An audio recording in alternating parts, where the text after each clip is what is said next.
Ya, karena sebagian kita di Indonesia ini yang nggak paham fikih sholat berjamaah. Ya, imamnya dorong-dorongan.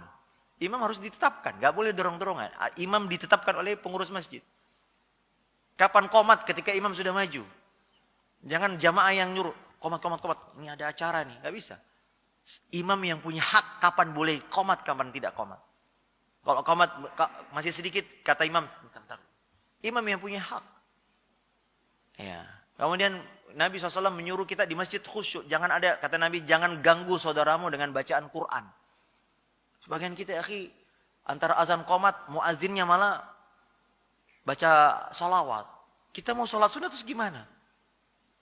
Jadi saya memahami ada sebagian orang nggak nyaman itu. Karena pelaksanaan sholat berjamaah belum sesuai dengan asas syariat Islam. Belum lagi kadang-kadang 1 jam sebelum azan, mikrofon udah ngaji, Pak. Jam 4 subuh udah ngaji tuh. Gimana orang mau sholat tahajud di rumah? Ya, kemudian habis subuh ngaji lagi, Pak, mikrofon. Yang boleh keluar dari masjid apa saja sih, Pak? Kata ulama hanya azan dan qomat. Qomat pun diperselisihkan.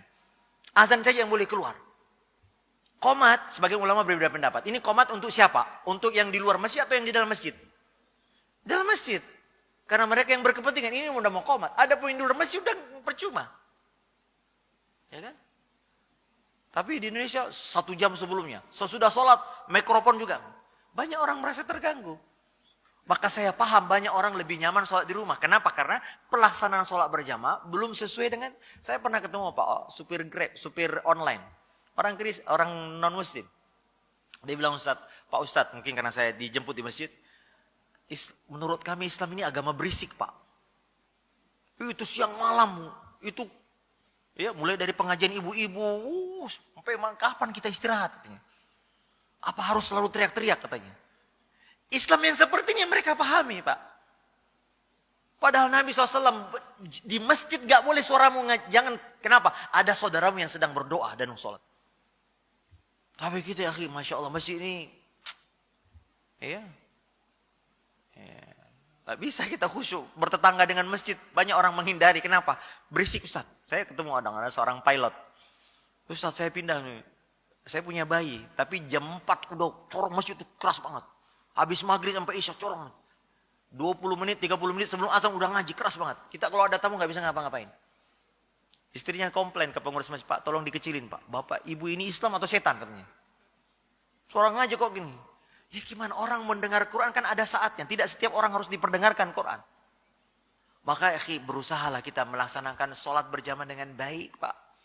Saya di masjid dekat rumah saya pernah dijemput oleh salah satu supir yang ya belum ngaji gitu. Tapi dia bilang, Ustaz, saya setiap sholat di masjid Ustaz dekat rumah itu kayaknya lebih tenang. Lebih khusyuk. Kenapa? Orang habis sholat, habis azan, tenang. Semuanya sibuk berdoa masing-masing. Gak ada yang ngobrol. Terus sholatnya rapat, nyaman. Bacaan imamnya, Masya Allah, kayak Ustaz kita tadi, enak, nikmat. Gak terlalu lama, juga gak terlalu cepat. Nah yang begini, itu fitrahnya orang awam nih. Orang awam dia, Pak, supir. Nah ini ada orang sholatnya cepat, Pak. Kadang-kadang kita, Pak, sholat berjamaah cepat, tapi zikirnya lama. Doanya panjang. Ini salah kaprah.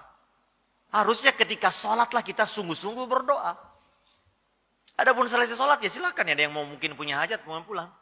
Tapi kadang-kadang kita nggak enak pulang karena imamnya zikir. Dianggap kalau pulang dianggap, wah ini orang munafik nih, orang belum selesai. Padahal kita mengikuti imam hanya selesai setelah salam saja. Pas setelah itu silakan. Walaupun yang abdal kita bertiga, tapi kalau ada hajat, ada tamu, ada apa, silakan tinggalkan.